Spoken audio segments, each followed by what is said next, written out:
Olá, boa noite. Estamos começando mais um Band Entrevista aqui pela TV Maringá. Esta semana a gente comemorou o Dia Internacional da Mulher, né? Nada mais interessante do que a gente trazer aqui uma mulher que é competente, interessante, tem muito assunto para contar para a gente e representa bem essa história da mulher moderna, essa mulher que tem que ter 1000 aptidões. A gente traz Maria Iraclésia de Araújo, presidente da Sociedade Rural de Maringá. Seja bem-vinda, Maria Iraclésia. Boa noite, Milton. Boa noite a todos. É um prazer estar aqui. Olha, claro que a gente não pode deixar de tocar no assunto que nós tivemos aí a Semana da Mulher, né? E sempre muito difícil para a mulher empresária, a mulher dirigente de entidades, que tem que estar o tempo todo mostrando que é competente, né? A gente vive uma sociedade meio machista, né? E com tudo isso, tendo que sempre provar, sempre mostrar serviço, essa cobrança não faz o jogo ficar muito desigual para a mulher? Olha, num primeiro momento, sim. Nós entendemos que, à medida que estamos à frente de entidades, por exemplo, eu particularmente à frente da sociedade rural, onde majoritariamente nós temos os homens, né, no comando até então, num primeiro momento, sim. Eu acredito que o compartilhar da atividade profissional, homem e mulher, ele é muito interessante. E é isso que hoje nós fazemos na sociedade rural. Então, administrativamente, nós hoje não temos problemas, né? À medida que eu assumi o cargo majoritário, juntamente com a minha diretoria e os conselhos, a gente consegue trabalhar isso de uma forma muito bacana. Tem dado certo, né? Porque a sociedade rural tem experimentado um momento bem interessante, né? Estamos chegando à 40ª Expo Engá. Quando a gente tem um número redondo assim, os dirigentes tentam sempre fazer uma coisa diferente, né? O número redondo atrai para você fazer uma coisa especial. O que a Rural está planejando para a Expo Engá 40? Bom, nós, dentro do planejamento geral da Expo Engá, nós tratamos as questões assim de forma muito especial, por se tratar de 40 edições da Expo Engá. Esses 40 anos também concorrem com uma trajetória da cidade. As pessoas que fundaram a entidade, elas também participaram da fundação, do crescimento da cidade de Maringá. Então, nós começamos agora recentemente reunindo a diretoria de fundação da entidade. Nós estamos fechando a edição de um livro que conta a história da sociedade rural e, consequentemente, essa trajetória da feira. E estamos preparando uma série de ações para que a gente possa apresentar ao público, no período de 10 a 20 de maio, que é o período de realização da Expo Engá, várias atrações e diferenciais e um pouco de resgate dessa história para que o público possa ter conhecimento e para muitos será recordação, né? Para os mais jovens, entender que o crescimento e aquilo que nós temos hoje faz parte de uma trajetória, né, de trabalho, de dedicação e de pessoas que se dedicaram de forma voluntária, né, para o crescimento de uma entidade, de um segmento, enfim. Olha, a Feira Agropecuária de Maringá, Expo Engá, ela é o ápice da atuação da sociedade rural ao longo do ano, mas ela não faz só isso, né? Mas as pessoas não têm muito ainda, quem está lá em casa não tem muita noção de tudo que faz a sociedade rural. Você pode dar assim, uma explicada para quem está lá em casa, qual é a interferência da rural na sociedade maringaense? Até onde vai? Exatamente. Nós, por sermos uma entidade de representação, né, do setor do agronegócio, então a gente abrange aí o setor da pecuária, da agricultura familiar, empresarial.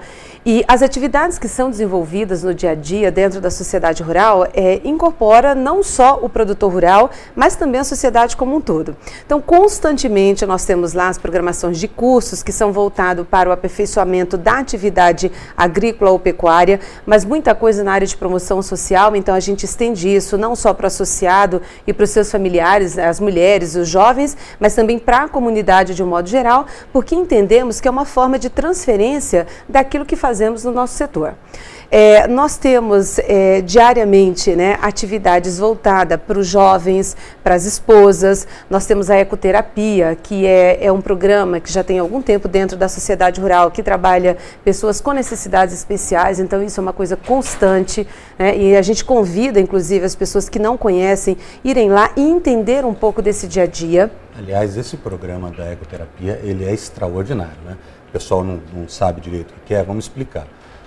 É um programa desenvolvido para atender crianças com dificuldades motoras e dificuldades de aprendizagem, né? E em contato com os animais, eles desenvolvem com muito mais rapidez e com muito mais qualidade, né? E tendo resultados muito melhores. É um trabalho extraordinário que é feito lá na Rural e que ainda acho que não ganhou, né? Não ganhou a dimensão do tamanho da sua importância na cidade. Nós tentamos apresentar esse trabalho, né, através da fisioterapeuta que é responsável, das pessoas que estão envolvidas, e eu acho que isso é um assunto gradativo. Normalmente procura quem tem a necessidade num primeiro momento, né? Nós também procuramos, através das entidades parceiras, desenvolver atividades que a gente possa se interagir. Porque muitas vezes a nossa necessidade ela é parecida com o nosso parceiro, então para isso a gente busca trabalhar muito as atividades da Rural. Esse era um compromisso quando nós assumimos a entidade, de buscar os parceiros e desenvolver as instituições de ensino.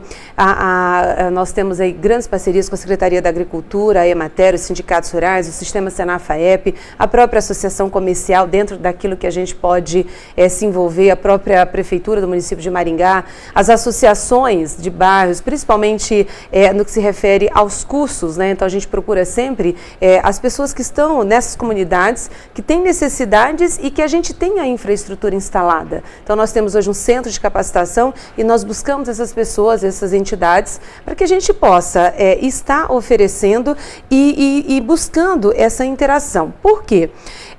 Estar naquele espaço, nós não somos uma entidade, muitas vezes, nós somos caracterizados muitas vezes como entidade elitizada. Isso não é verdade. Nós temos lá dentro da sociedade rural o pequeno produtor. A gente, claro, que quando eu, como representante da Rural, vou para as reuniões onde eu tenho que defender o interesse do setor produtivo, eu tenho que defender todos. Mas nós entendemos que se o pequeno produtor precisa de ajuda, nós temos que estar lá, se o grande produtor precisar, nós temos que estar lá, se o médio, enfim.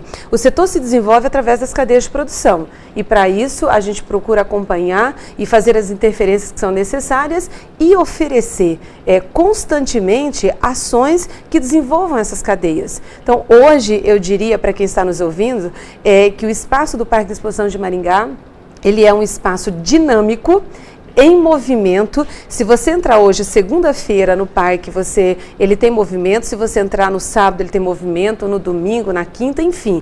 Diariamente nós temos uma série de ações, não só da Rural, mas de parceiros. Então eu acho que a gente cumpre o papel de uma entidade aberta, de uma entidade que interage com a sociedade e que nós somos como qualquer uma outra entidade. Num primeiro momento ela busca o interesse daquilo que ela é gerada, daquilo que ela é constituída, né? Assim como a associação comercial, qualquer outra entidade do gênero, no primeiro momento ela busca o setor que ela defende. Mas eu acho que nós temos que ter a abertura, a comunicação, para que a gente possa desenvolver ações conjuntas e buscar o desenvolvimento de todos, especialmente nos aspectos de ordem econômica, social, enfim.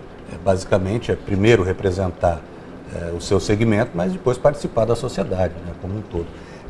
A sociedade rural, ela é uma voz, né, uma entidade que é uma voz política do grupo de produtores rurais, da agroindústria, do agronegócio como um todo, mas que também extrapolou isso, né? Ela passa também a ter uma ação de auxílio direto, assim como a gente tem instrumentos de apoio aos produtores como o IAPAR, que são os órgãos da Secretaria da Agricultura, que são órgãos governamentais. Nós temos aí a cooperativa aqui de Maringá, Cocamar, que é uma cooperativa que apoia muito o produtor, mas especialmente na área da pecuária, quem mais tem auxiliado o produtor é a Rural, né?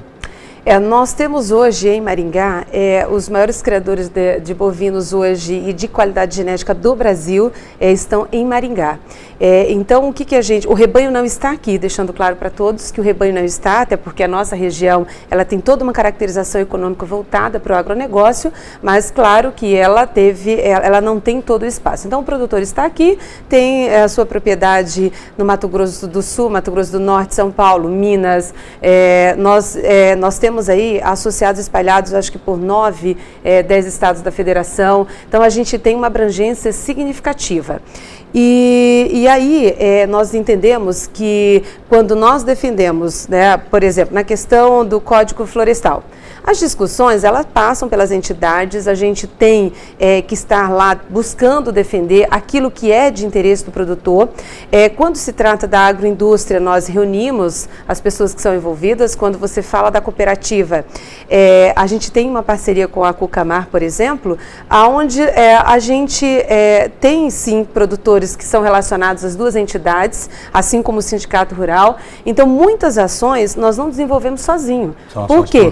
A pecuária, a Cucamar também tem uma atuação dentro da pecuária, mas nós estamos mais direto porque o produtor está na nossa entidade. Assim, o associado nosso, a maior parte, né, nós temos aí pecuaristas, mas temos hoje muita gente com integração lavoura-pecuária, o pequeno produtor de hortaliças, enfim. Então, essa caracterização a gente procura manter, claro, como uma entidade classe, mas buscando esses parceiros. E, sem dúvida, a qualidade genética dos rebanhos, do estado do Paraná, mas especificamente da nossa região, não deixa a desejar para nenhuma outra região do estado. Então, a qualidade genética, sim, da pecuária paranaense, ela é ímpar. Bom, você falou do Código Florestal. O Código Florestal está aí em vias de ser votado na Câmara Federal e já vem trazendo uma série de críticas junto com ele, né? Então, esse é um assunto que eu gostaria de saber a voz aí da sociedade rural sobre a discussão específica desse Código Florestal. Na verdade, a lei que altera algumas dispositivos do Código Florestal, mas isso a gente faz depois do intervalo. A gente já volta tratando desse assunto em um instante só.